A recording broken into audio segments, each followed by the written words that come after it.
My husband forbade me from talking to my best friend. She is a bad influence on you. But one day she appeared at my door with a folder of documents. He is not who he claims to be. When I opened the folder, it changed everything. Good day, dear listeners. It's Maria again. I'm glad you're here with me. Please subscribe to my channel and like this video.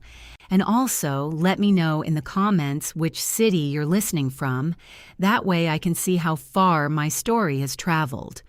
My name is Sarah Mitchell, and for 6 years I believed I had the life every woman is supposed to want. We lived in a brick colonial in Dunwoody, a quiet suburb north of Atlanta, where the lawns were always green and the neighbors waved from their driveways. Daniel and I had met at a fundraiser for a local children's hospital. He was charming, polished, the kind of man who remembered the name of every server who brought him a drink. He wore tailored shirts and spoke in a measured, confident voice. And when he looked at you, he made you feel like the only person in the room. I was 32 when we married, and I thought I had chosen wisely. The house was his idea. The neighborhood was his idea. The dinner parties, the Christmas cards, the particular brand of olive oil we kept in the cabinet, all of it shaped by his preferences, his standards. I told myself that wasn't control. I told myself it was leadership, or maybe just good taste. I was a graphic designer working from home, and he was a senior financial advisor at a boutique investment firm in Buckhead. He traveled often, he earned well, and he was proud of me in the way a man is proud of something he owns. I didn't recognize that for what it was. Not yet. Claire Hensley had been my best friend since sophomore year of college. We had lived in neighboring dorm rooms at the University of Georgia, survived finals and heartbreaks, and one disastrous road trip to New Orleans that we still laughed about 20 years later.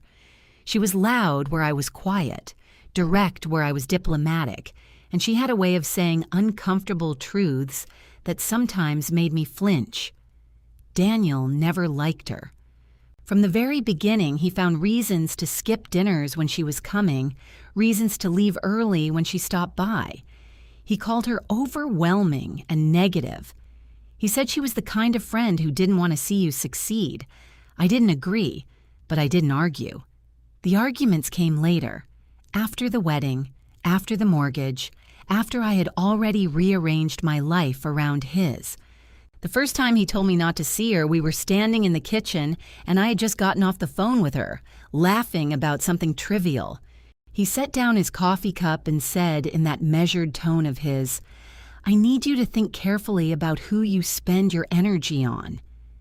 He said it like a suggestion. It felt like something else.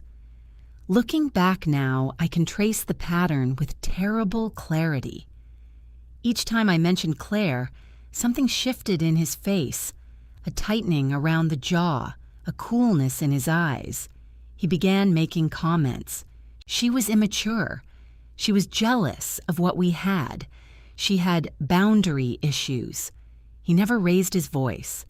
That was the thing that confused me for so long. He never shouted, never threatened. He simply applied quiet, persistent pressure, the way cold water slowly shapes stone. Within 2 years, our weekly brunches had become monthly. Monthly became occasional texts. I told myself we were both just busy. That was easier than the truth. By the time he said it directly, "I don't want you seeing Claire anymore," I had already let him hollow out so much of my social life that she was one of the last real friends I had left. We were in the living room. He was standing near the window with his arms crossed, his voice perfectly calm. He said she was a disruptive influence.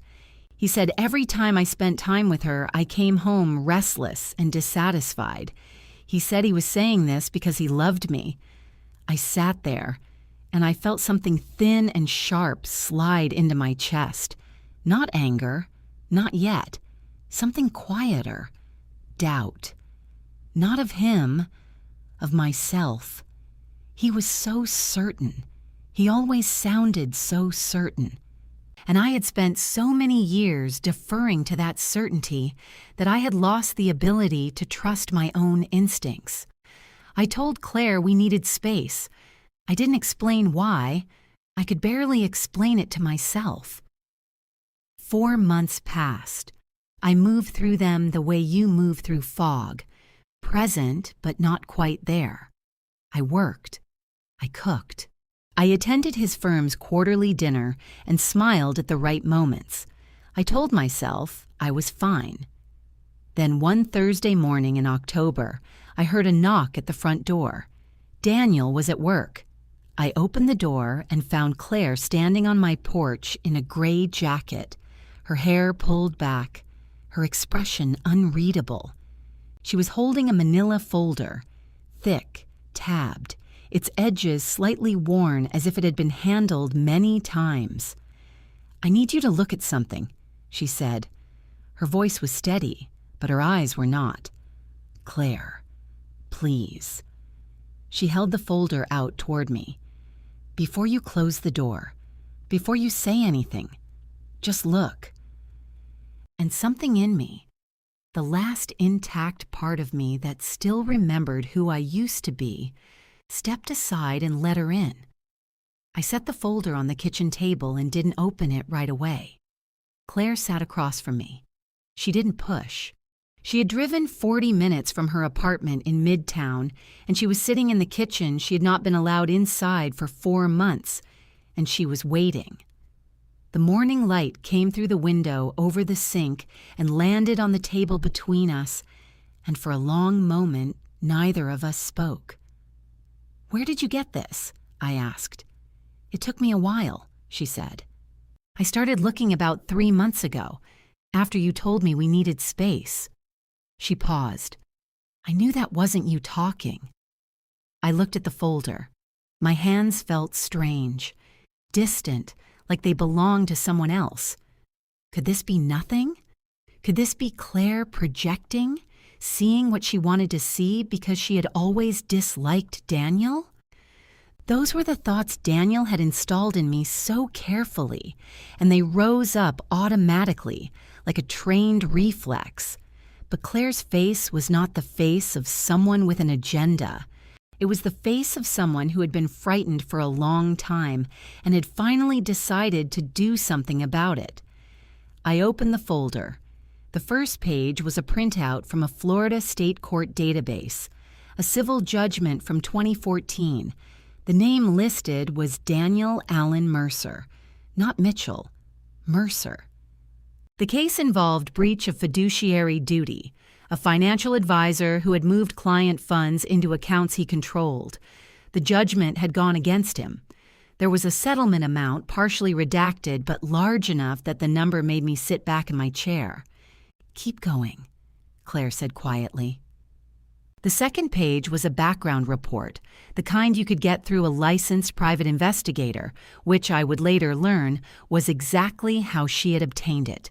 It showed 2 names, Daniel Allen Mercer, born March 4th, 1983 in Tampa, Florida, and Daniel Allen Mitchell, the name on our marriage certificate, on our mortgage, on every piece of our shared life, first appearing in records in 2016, a social security number that did not match the Tampa birth records, a driver's license issued in Georgia in 2017, 1 year before we met.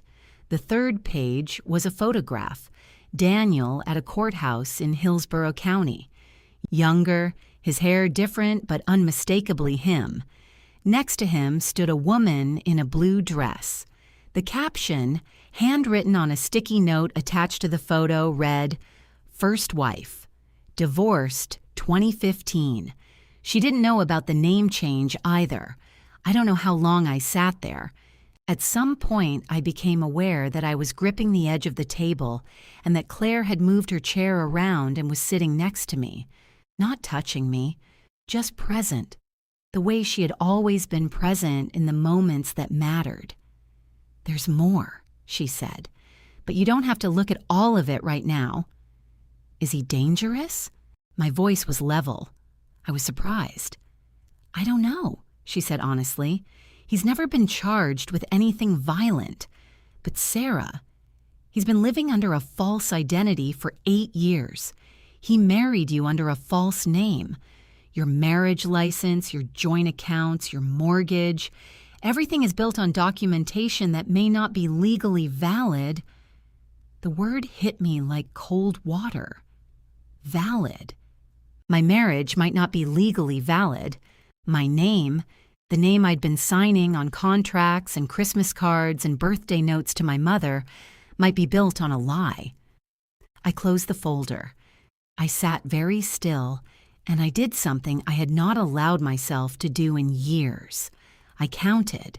I counted what I had lost. Claire, first. The friendship I'd let wither under his instructions.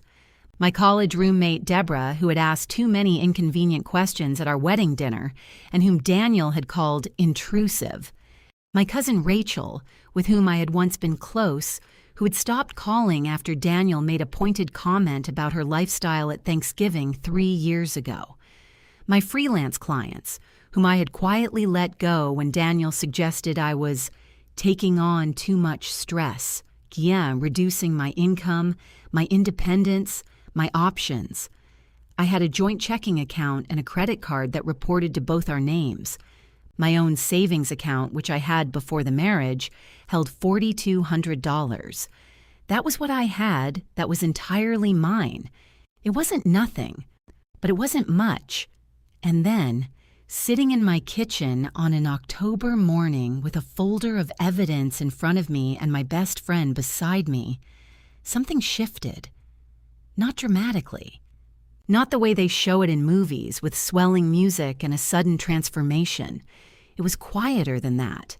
It was the feeling of a door unlocking from the inside. I was afraid.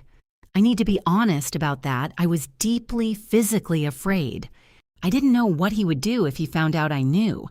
I didn't know how far his deception extended, or what it had cost other people, or what he was capable of when cornered. But underneath the fear, something else was growing. Resolve. Cold and slow and steady. "I need a lawyer," I said. Claire nodded. "I already have a name, and I need you not to tell anyone. Not yet." "I know. And I need this folder." She pushed it toward me. "It was always for you." That afternoon, after Claire left, I photographed every page and uploaded the images to a new email account I created on my phone using a VPN Claire had walked me through setting up. I created it under a name that wasn't mine. I hid the physical folder inside a box of winter clothing in the back of the guest room closet, the one room Daniel almost never entered. I deleted my browser history. I set my phone back on the counter. When Daniel came home that evening, I made dinner. I asked about his day. I poured his wine. And behind my eyes, quietly and without trembling, I began to plan. The attorney's name was Margaret Osei, and her office was in a building on Peachtree Street that I had driven past 100 times without ever thinking I would need to enter it. I made the appointment for a Tuesday morning, scheduling it as a dentist visit in the shared calendar on our phones. Daniel liked us to have a shared calendar.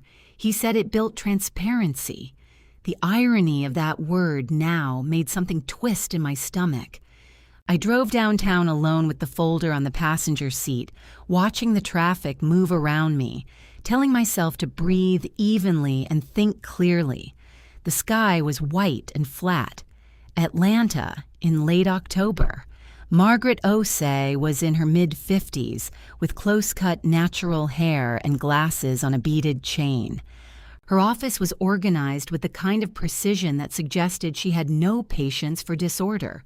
She shook my hand, asked me to sit and let me talk without interrupting for almost 20 minutes. Then she put on her glasses and looked at the documents Claire had compiled. She was quiet for a long moment. "If these records are accurate," she said carefully, "and the identity your husband is currently using was not his legal identity at the time of your marriage, then your marriage certificate is potentially fraudulent." She paused. "That doesn't necessarily mean the marriage is void. There are legal questions about good faith marriage and state recognition. But it does mean you have significant grounds for action, civil fraud, potentially criminal fraud, depending on what he used the false identity to obtain." She looked at me over her glasses. "Do you have any access to financial records, joint accounts, investment statements, property documents?" I had pulled copies before leaving the house. I had photographed them 2 days after Claire's visit, during an afternoon when Daniel was traveling to a client meeting in Charlotte. I slid them across the desk. She examined them for several minutes. Then she said, "This account here, this investment account registered in both your names. Do you know where these funds came from?" I told her I didn't know specifically, that Daniel managed our finances, that I had trusted him. She made a note. "I'd like to have a forensic financial analyst look at these. With your permission." "Yes," I said. There was no hesitation. Walking back to my car afterward, I sat in the parking garage for a few minutes before starting the engine. The first official step had been taken. It existed now in the world, not just in my kitchen, not just in my chest. It was real, documented, witnessed by a professional who had looked at the evidence and not told me I was imagining things. That mattered more than I can explain. But back home, the atmosphere had begun to shift. I don't know exactly what tipped him off. Maybe I had been slightly too careful, choosing my words too precisely at dinner, maintaining eye contact a moment too long, laughing at something just a half second after I should have. Daniel was perceptive in the way that people who have spent years managing deception become perceptive. He noticed calibration. He noticed when behavior was being managed rather than felt. That Wednesday, he came home early. I was at my desk, ostensibly working on a client project, and I had actually been composing an email to Margaret Osei when I heard his key in the lock. I closed the laptop in one motion, picked up a design file, and had it open on screen by the time he appeared in the doorway of the home office. "You're home early," I said. "Client canceled." He leaned against the door frame, hands in his pockets. His eyes moved around the room in a way that was just barely not casual. "What are you working on?" "The Whitmore branding refresh."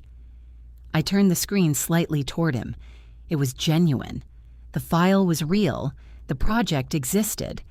I had been working on it earlier in the day. He nodded, but he didn't leave the doorway right away. He stood there another few seconds, and in those seconds I felt the particular quality of his attention. Not warm, not concerned, but measuring. Then he smiled and said he was going to change clothes, and he was gone. That evening, I noticed he had moved a small pile of mail from the kitchen counter to his home office and locked the door behind him. He had never locked that door before. 2 days later, Margaret Osei called me on the secondary number I had set up. "The forensic analyst found something," she said. "I need you to come in." I went the following Monday. What the analyst had found was a pattern of wire transfers, 17 of them over 3 years, moving funds from our joint investment account to an account registered to a shell company called Meridian Advisory Partners, LLC, incorporated in Delaware. The registered agent of Meridian Advisory Partners, when traced, turned out to be a woman named Karen Lowe with a Savannah address. "Do you know this person?" Margaret asked. "No," I said. "She's listed as the sole officer of the company." Margaret set a printed page in front of me. It was a social media profile, partial but identifiable.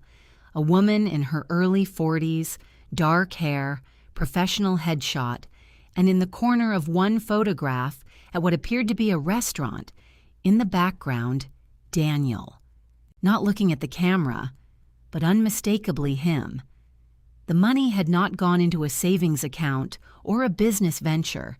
It had been moving toward a woman he knew, a woman whose company had received over 3 years, approximately $240,000 from the account that had both our names on it. I sat in that chair, and I understood with complete crystalline clarity that there was no version of this that could be explained away. This was not a misunderstanding. This was not a mistake. This was a man who had built an entire architecture of deception, a false identity, a hidden relationship, a financial pipeline funded by our joint life, and who had spent years carefully dismantling my ability to see it clearly. I signed the retainer agreement that afternoon. There was no going back. Margaret had coached me carefully. The sequence of actions mattered, not just legally, but strategically. Before Daniel received any paperwork, before he had any warning of what was coming, I needed to move. On a Thursday morning, while Daniel was at a breakfast meeting with a client in Buckhead, I drove to the joint bank and spoke with the branch manager. I had brought documentation, my ID, our account information, Margaret's letter of representation, and a certified copy of my marriage certificate. I requested that the account be frozen pending legal proceedings related to suspected financial fraud. The branch manager, a careful woman named Patricia, who asked me 3 times if I understood the implications, froze the account by 10:15 a.m. The mortgage lender received a formal legal notice from Margaret's office the same morning. The process server reached Daniel at 2:47 in the afternoon, outside the Buckhead office building, with a complete set of divorce papers and a fraud complaint filed with the Georgia Secretary of State's office. The complaint included documentation of the identity discrepancy, the wire transfers, and the Meridian Advisory Partners connection. I was not at home when it happened. Margaret had been emphatic about that. I was sitting in Claire's apartment in Midtown, drinking tea on her sofa, watching my phone and waiting. Claire sat beside me and didn't say much, which was exactly what I needed. At 3:12, Daniel called my cell. I let it ring. He called again and again. Then a text. "Where are you?" Then, "Sarah, we need to talk. This is a serious mistake." Then, 11 minutes after the first call, a different tone entirely. "You have no idea what you're doing. You need to stop this right now." I took a screenshot of that last message and forwarded it to Margaret. He arrived at Claire's building at 7 that evening. I don't know how he got the address. I had been to her new apartment twice before he had enforced our estrangement, and perhaps he remembered it from a calendar entry, or perhaps he had access to something I hadn't thought to check. He buzzed the intercom. Claire did not answer. He buzzed 6 more times. Then he stood on the sidewalk below the window, and Claire and I watched him from behind the edge of the curtain. He looked different than I had ever seen him. Not the controlled, measured man who managed every room he entered, but something stripped and exposed beneath that. Something I recognized as rage held tightly under a surface that was beginning to crack. He called my phone again. This time I answered. "Come home," he said. The word home landed strangely. That house had never really been mine. "I'm not coming home, Daniel." I kept my voice even. "Whatever you want to discuss, you can discuss through my attorney." "You don't understand what you've started." His voice had dropped to something quiet and deliberate, and that quietness was more frightening than shouting would have been. "I have people, Sarah. I have relationships you don't know about. This is going to get very complicated for you if you keep moving forward." "I heard you," I said. "I'm forwarding this call recording to my attorney." A pause. "You're recording this?" "Goodbye, Daniel." I ended the call. My hands were trembling slightly, and I set the phone down on the coffee table and looked at it for a moment. Claire was beside me. She didn't say anything inspirational. She just went to the kitchen and came back with a glass of water and put it in front of me. He stayed on the sidewalk for another 20 minutes. Then he left. Over the next 48 hours, I received 2 calls from numbers I didn't recognize, both of which I forwarded to Margaret. She filed an emergency motion requesting a temporary communication order, citing the threatening text message and the call. The judge granted a preliminary order within 3 days. Daniel was required to communicate through counsel only, but the damage of those 48 hours lived in my body differently than it lived on paper. I wasn't sleeping well. I was waking up at 3 a.m. with my heart pounding, running through scenarios I couldn't control. I kept checking the locks. I kept checking my phone. My appetite had shrunk to almost nothing. On the Friday of that same week, Margaret's assistant called to let me know that all immediate legal filings were in order and that the next hearing wouldn't be for 3 weeks. There was, briefly, nothing I needed to do. Claire drove me to her parents' lake house in Gainesville, 2 hours north of Atlanta, surrounded by water and pine trees and the particular silence of a place with no neighbors visible from the porch. I stayed for 5 days. I slept 10 hours the first night and 11 the second. I ate breakfast on the porch and watched the herons stand in the shallows and didn't think about the hearing or the documents or the frozen account or Daniel's face on that sidewalk. I thought about who I had been before all of this and who I wanted to be when it was over. Those 5 days didn't fix anything, but they gave me back my footing. And when I returned to Atlanta, I returned with my eyes clear and my jaw set, and I was ready for whatever came next. The offer came through his attorney first, which was at least the appropriate channel. A letter arrived in Margaret's office on the Tuesday after I returned from Gainesville. Daniel's counsel, a firm called Holt and Braddock, which Margaret told me was expensive and known for aggressive negotiation, proposed a settlement framework. Daniel would acknowledge certain inconsistencies in his background documentation. That was the language they used, inconsistencies, as though a fabricated identity were a typographical error. In exchange for my agreement to withdraw the fraud complaint and pursue a quiet, uncontested dissolution of marriage, he would transfer the Dunwoody house to my sole name and provide a lump sum payment of $120,000. I sat in Margaret's office and read the letter twice. $120,000. The house. 6 years erased for the price of a luxury car and a piece of real estate. Was I supposed to feel relieved? Was I supposed to feel that this was generous? This offer that asked me to protect the reputation of a man who had stolen my trust, my social life, my financial autonomy, and 6 years I would never get back? Did he believe that I was still, even now, the woman he had trained me to be? The one who deferred and minimized and accepted whatever version of reality he handed her? My recommendation, Margaret said carefully, is that we decline.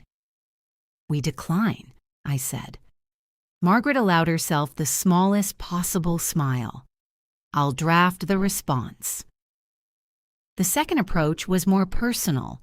His sister, Donna, a woman I had met 6 times in 6 years and always found watchful and a little cold, appeared at the front door of the house 2 days later. I was still living there. Daniel had moved to a rented apartment in Sandy Springs, as the preliminary order required him to vacate the marital home. I opened the door and found Donna on the porch in a camel coat, holding a tin of cookies that I recognized as store-bought, with the price sticker imperfectly peeled off. I wanted to check on you, she said. Her voice was warm in a way it had never been before. I looked at her. I thought about the 6 years during which this woman had watched her brother systematically isolate me, had never asked if I was all right, had never once reached out without him present.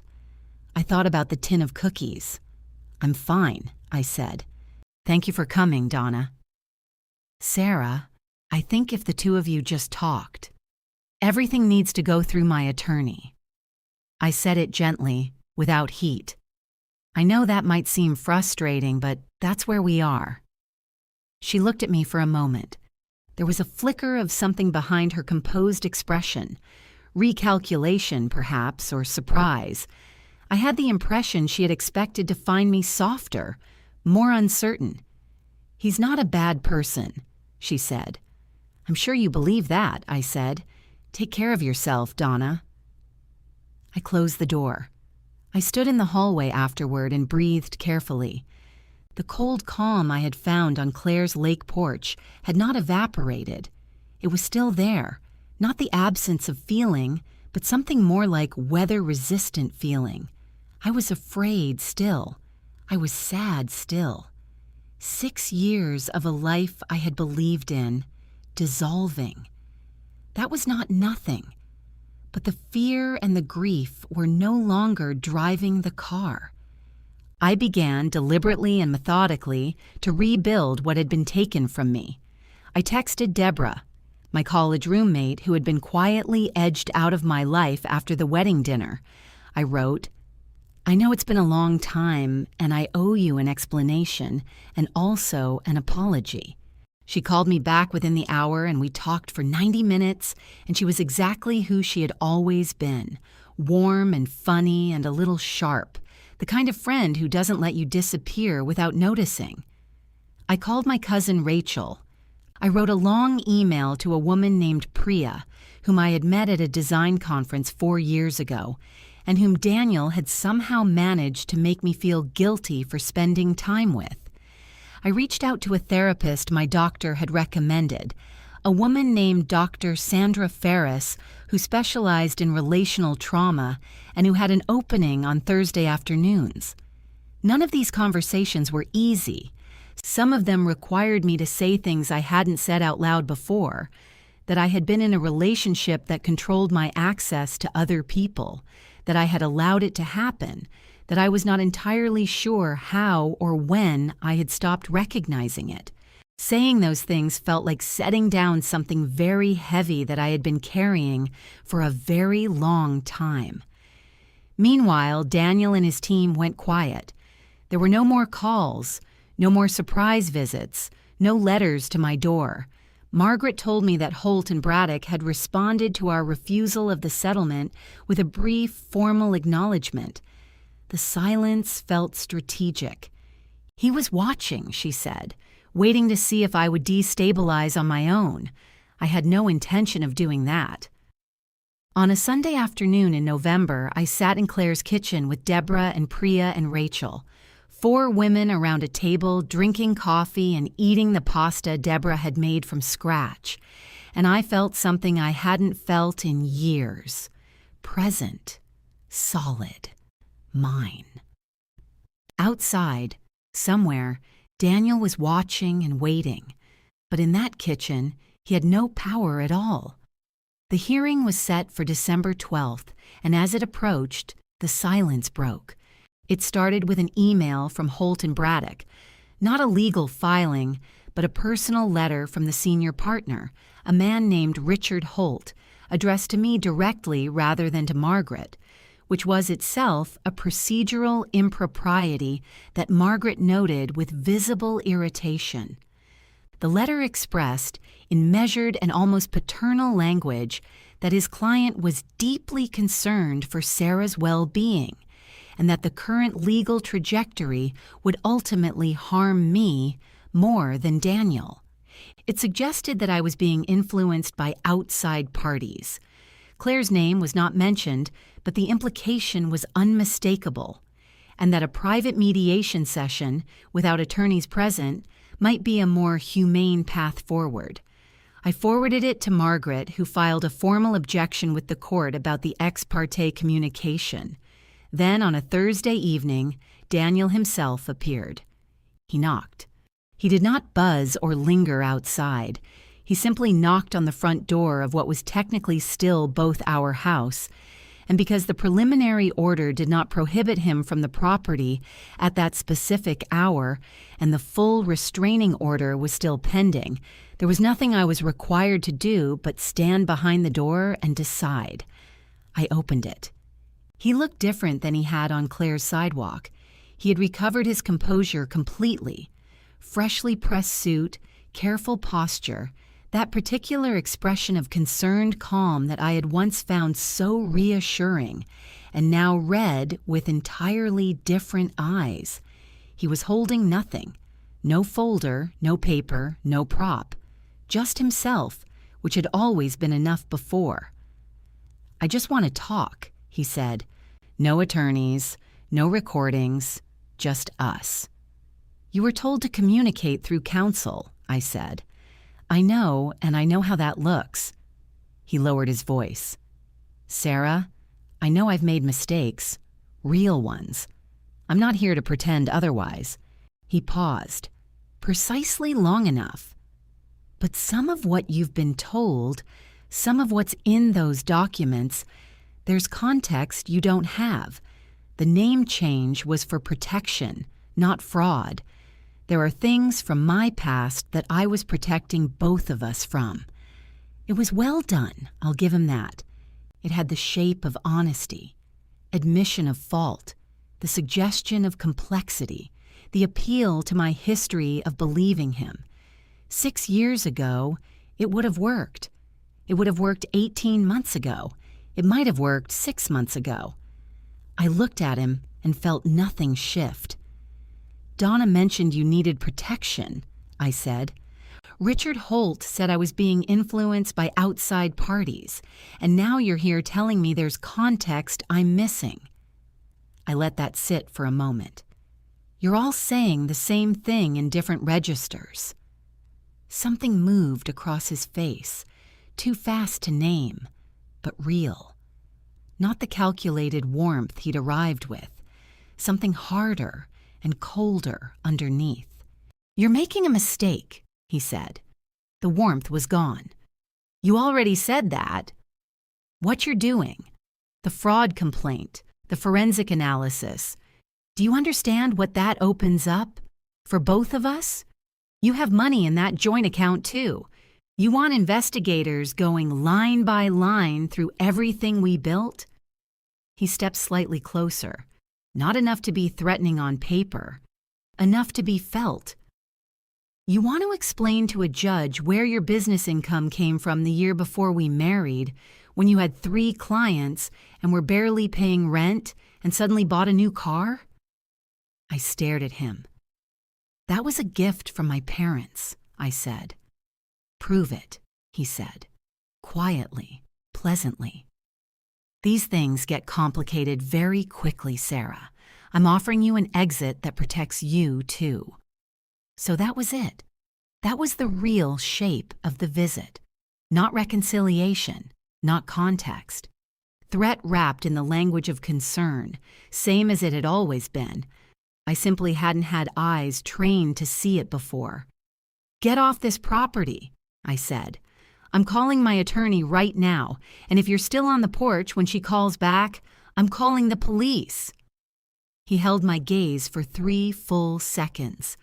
Then he turned and walked down the front steps with his hands in his pockets, unhurried, as if he were leaving a pleasant dinner. I closed the door and locked it and leaned my back against it and breathed. My hands were shaking, not from weakness, from adrenaline, from the full-body awareness of what had just happened. He had stood on my porch and threatened me, not loudly, not crudely. In the polished, deniable way he did everything, the way that left no obvious marks. But I had not moved. I had not retreated. I had not said the word maybe or perhaps, or let me think about it, which were the words he had spent 6 years teaching me to say when I felt pressure. I called Margaret. I told her everything, word for word, as precisely as I could. She told me she was filing for the full restraining order first thing in the morning. That night, I lay in bed and I felt afraid, genuinely, physically afraid, In the dark, in the quiet of a house that held 6 years of a life I now understood to be largely fictional. The fear was real, and I didn't pretend it wasn't. But beneath it, steady and low, was something that fear could not reach. He had shown me his hand. He had nothing left but intimidation, and intimidation only worked on someone who still wasn't sure. I was sure now. I had never been more sure of anything in my life. The hearing was on a Wednesday, 9 in the morning, in a Fulton County courtroom with gray carpet and tall windows that let in the flat December light. Margaret had prepared me for 6 hours over 2 evenings the week before. We had gone through every document, every sequence, every likely question from opposing counsel. She had told me to answer only what was asked, to pause before answering, to look at the judge rather than at Daniel. She told me that Daniel's team would attempt to reframe the narrative, to present the identity issue as a personal matter, the financial transfers as legitimate business activity, and me as a woman acting out of emotional distress rather than factual evidence. Their strategy, she said, is to make you seem unstable. Don't give them anything to work with. I sat in the courtroom, and I was not unstable. I was the most calibrated I had been in years. Daniel arrived with Richard Holt and a junior associate. He was immaculate. Dark suit, the watch I recognized, the posture of a man who was accustomed to being believed. He sat across the aisle and did not look at me, which told me something. The Daniel I had known would have looked at me. He would have used his expression to communicate something, reassurance or warning, depending on what served him. The fact that he kept his gaze forward meant he was managing something more carefully than usual. The judge was the Honorable Carolyn Bridges, a woman in her early 60s with a particular economy of movement that comes from decades of watching people perform in courtrooms. The first hour was procedural. Documents were submitted and acknowledged. Margaret's forensic financial analyst, a methodical man named Robert Chu, took the stand and walked through the wire transfer pattern with the precision of someone who had done this hundreds of times. 17 transfers, $242,000. The receiving entity, Meridian Advisory Partners, LLC. The registered officer, Karen Lowe of Savannah, Georgia. Holt's cross-examination of Robert Chu lasted 40 minutes, and at the end of it, the numbers were the same numbers they had been before. Numbers don't bend. Then came the background documentation. The investigator Claire had hired, a licensed P I named James Durrett, whom Margaret had formally retained as an expert witness, took the stand and laid out with copies submitted to the court the complete record of Daniel Allen Mercer, the Tampa birth records, the 2014 civil judgment, the divorce from a woman named Patricia Graves in Hillsborough County in 2015, the Social Security discrepancy, the Georgia license issued under the Mitchell name in 2017. I watched Daniel from across the room during this portion of the testimony. He was very still, the kind of stillness that is not calm, the kind that is its absence, everything locked down tight beneath the surface. Holt objected 3 times during Durrett's testimony. The judge sustained one of them and overruled the other 2. Then Richard Holt put Daniel on the stand. This was their choice, and it surprised Margaret, who had not expected them to risk it. She leaned close to me and said quietly, "He's going to try to explain everything. Watch for inconsistencies." Holt walked Daniel through a prepared narrative. The name change, he said, was a legal matter. He had changed his name following a difficult period in his early career and had moved to Georgia to start fresh. The civil judgment in Florida was a mischaracterized dispute involving a former business partner. The Meridian transfers were legitimate payments to a consulting firm that had provided strategic advisory services to Daniel's practice. He was composed, fluent. He answered in complete, measured sentences. He looked at the judge at the correct intervals. Then Margaret stood up. She began simply. She asked him to state his full legal name. He said Daniel Allen Mitchell. She asked him to confirm his date of birth. He gave a date. She submitted the Florida birth record for Daniel Allen Mercer with the same date of birth to the court record. Then she asked, "Mr. Mitchell or Mercer, can you clarify for the court which name appears on your Georgia bar registration?" A pause. Not long, but visible. "I'm not a member of the bar," he said carefully. "No, I'm referring to your registration as a licensed financial advisor with FINRA. Can you tell the court which name appears on that license?" Another pause. The Georgia registration uses Mitchell. "And the Florida registration? The one from 2013, which would have been under the Mercer identity prior to the civil judgment against you?" That registration was surrendered. "It was revoked," Margaret corrected, "in connection with the civil judgment. Is that accurate?" His composure was cracking at the seams now. You could see it in the way his jaw moved, the slightly too long processing time before each answer. "There were procedural issues. Was your FINRA license revoked in Florida in 2014? The circumstances. Yes or no, please." "Yes." The word came out shorter than anything he had said all morning. Margaret moved to the Meridian transfers. She asked him to describe, specifically, what strategic advisory services Meridian Advisory Partners had provided to his practice. He began to answer, and she asked him to be specific. What services, what deliverables, what contracts documented the arrangement? He said there were contracts. She asked him to produce them. His own attorney objected that production of those documents hadn't been required under the current discovery order. The judge said, "Counsel, your client is describing contractual services totaling $242,000 with no documentation present. I'm going to need those contracts by close of business Friday." Richard Holt said something in a low voice to his junior associate. Something changed in the room's atmosphere. And Daniel, for the first time in 6 years, in a room full of strangers, with a judge watching his face, lost the thread. He reached for a sentence, and it wasn't there.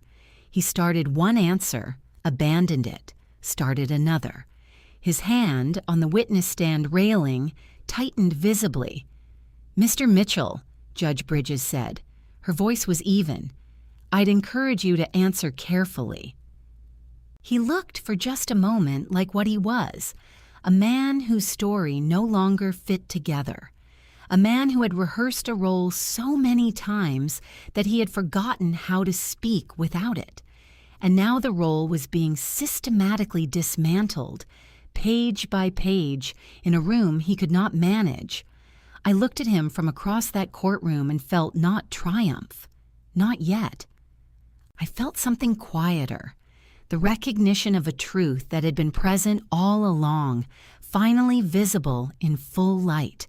He had never been who he said he was, and in that room there was nowhere left to hide. Judge Bridges did not rule from the bench that day.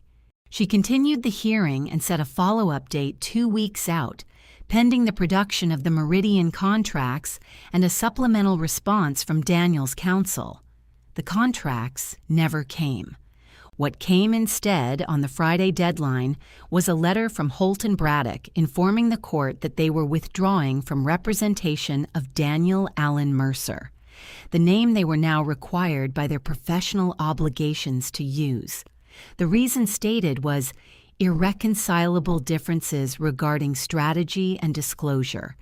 In practical terms, it meant that Daniel had been unable or unwilling to produce documentation for the Meridian transfers that would survive legal scrutiny, and Holt's firm, facing its own liability exposure if it continued to argue for the legitimacy of those contracts, had walked away. Daniel spent 9 days attempting to find new representation. He found a single attorney practice in Marietta that agreed to take him. Margaret told me, without commentary, that this was a significant downgrade. Over the next 6 weeks, the picture continued to assemble itself in ways I had not fully anticipated. The Georgia Secretary of State's office, following up on our original fraud complaint, opened a formal investigation into Daniel's financial advisory practice. FINRA was separately notified of the identity discrepancy and initiated its own review of his current Georgia license, which, it turned out, had been obtained in 2017 with documentation that did not disclose the prior Florida revocation, a violation of federal registration requirements. Karen Lowe, when contacted by investigators, did not wait to be subpoenaed.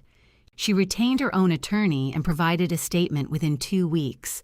The statement confirmed that she and Daniel had maintained a relationship for 4 years. She had known him as Dan Mitchell and had believed Meridian Advisory Partners to be a legitimate consulting arrangement. She said she had not known the funds were moving from a joint marital account.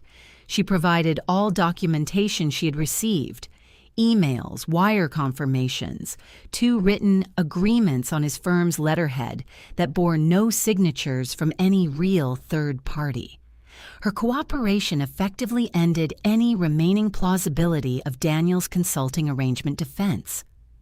On a Thursday morning in mid-January in Judge Bridges' courtroom, the fraud case was formally consolidated with the divorce proceedings. The judge declared the marriage voidable due to fraudulent misrepresentation. Daniel had married me under a false legal identity without disclosure, which under Georgia law constituted grounds for annulment as well as civil fraud.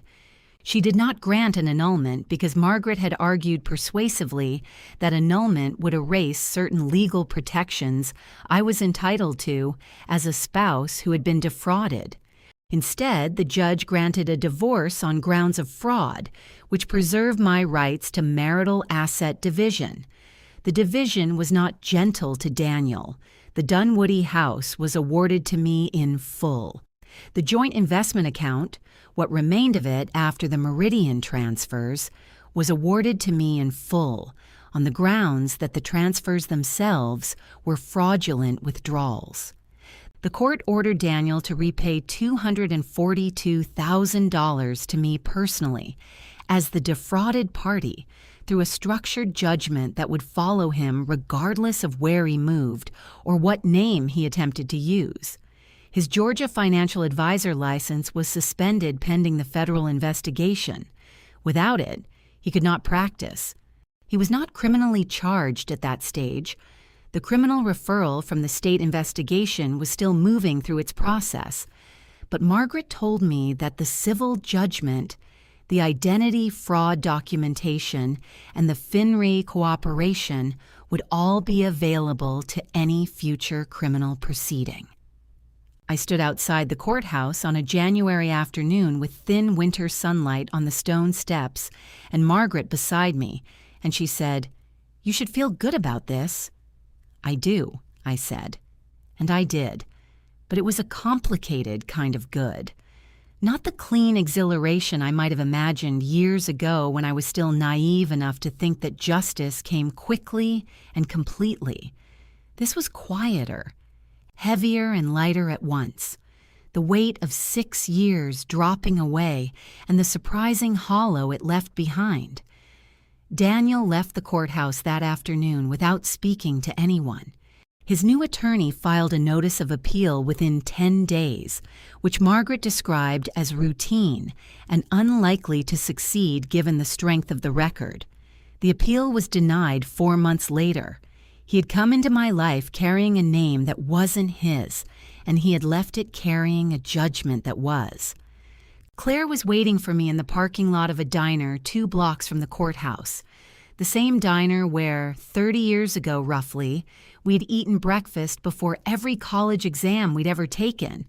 She'd ordered coffee and was reading something on her phone, and when she looked up and saw my face, she said simply, "Well?" "We won," I said.